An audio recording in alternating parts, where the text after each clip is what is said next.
Today, the 9th of September, 2022,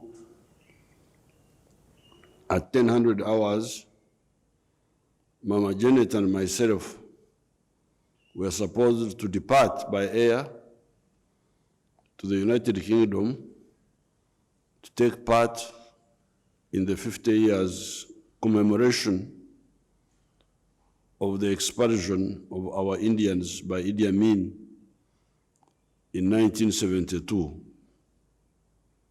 However, at 30 hours, yesterday, the 8th, it was announced, this is 20 hours, 30 East African time, it was announced from London that Her Majesty the Queen had died. My immediate reaction was to cancel the trip. I did not think it appropriate to continue with the trip, given this loss to the UK and to the Commonwealth. Fortunately, when I consulted more people, including our Asian organizers in the UK, everybody agreed with my instinctive initial reaction.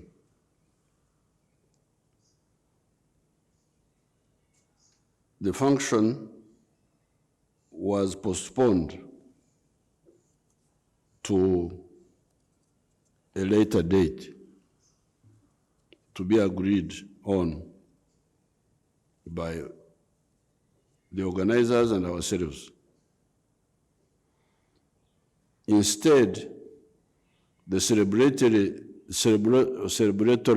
meeting on Sunday by our Indians in their temple in London will be a prayer meeting where the Ugandan High Commissioner to UK will represent me. Although Her Majesty was 96 years old of age, her death was a shock to Mama Janet, the other Ugandans, and myself. After all, only a few days ago, we had seen her receiving the new UK Prime Minister, the Right Honorable Elizabeth Truss, and she had defeated Corona some months ago. It was therefore a shock and not expected. In her long reign of 70 years on the throne, she has witnessed the huge metamorphosis of the political landscape in the world, such as the death of Joseph Stalin, 1953,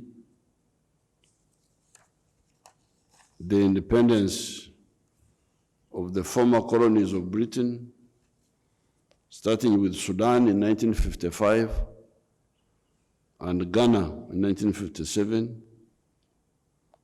the independence of the other colonies formerly controlled by France, Portugal, etc., the rise of Fidel Castro in Cuba, etc., etc.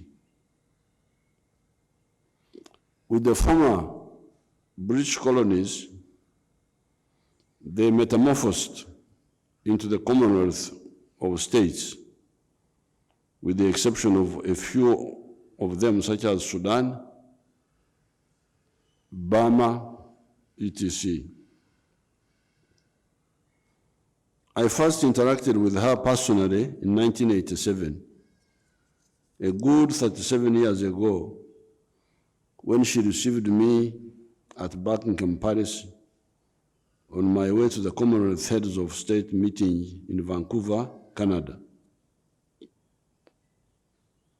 The meeting was attended by some the meeting of the Commonwealth in Canada was attended by some of the iconic Commonwealth leaders, such as Lee Kuan Yew, Mahathir Mohamad, Daniel Arap Moi,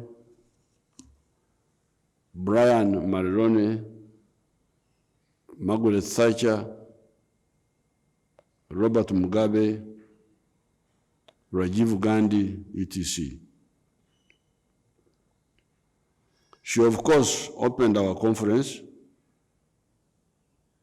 and in her use of the soft power she possessed, forced the late Museveni Arap Moi and myself to sit on the same dinner table with her presiding, in spite of the tension between Kenya and us at that time. Only last night, I saw her driving in a ceremonial car with Nelson Mandela, a long-time victim of colonialism in South Africa. I also saw her pictures visiting Northern Ireland and shaking hands with the former Irish Republican Army leaders, and yet that organization had planted bombs that had killed her uncle, Field Marshal Lord Mountbatten. That was part of her contribution to the mutating world efforts for reconciliation. When she received me at Buckingham Palace, first time in 1987, I told her that the Commonwealth Heads of Government meeting in Chogum was the only international meeting where we do not have the inconvenience of using interpreters that I have attended. This is a fact that those who see far could use for the benefit of all Commonwealth members in the areas of trade, investment, tourism, and anti-terrorism. Ever since 1952, I've been following her leadership journey through the media initially, and later on through direct interactions in the CHOGM meetings, in the Commonwealth Heads of Government meetings. My grandmother, Ruth Bakira, an aunt to my mother, was the first to show me her picture in 1952, saying in our language, "Omugabe kazomusya nakeshikato."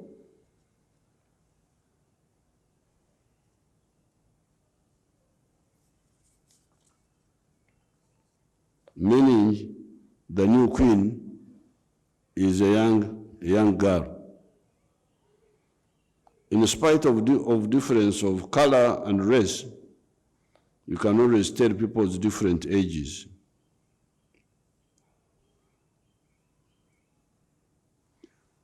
During the CHOGM meeting in Uganda, we were happy to host the top leaders of the British royal family.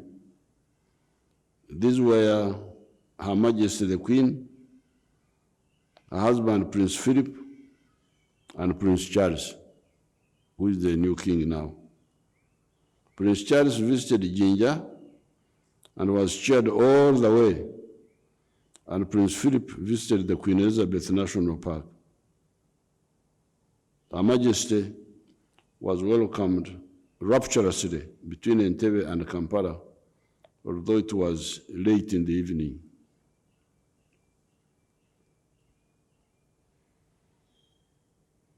I salute her contribution to the Commonwealth.